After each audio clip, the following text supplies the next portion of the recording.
सोवत राहियों में अम्मा जी के कोरवा उठ्यों लाहंग झहराए जी के करे दुआरे बाबा बाजन बाजे के करे होत बियाह जी के करे दुआरे बाबा बाजन बाजे के करे होत बियाह जी तू ही बेटिया तुर तू ही बेटी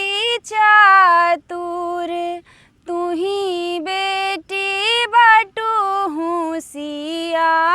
होशियार जी तोहरे दुआरे बेटी बाजन बाजे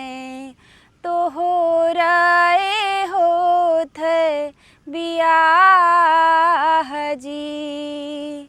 तोहरे दुआरे बेटी बाजन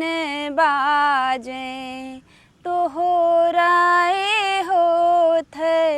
बियाह जी।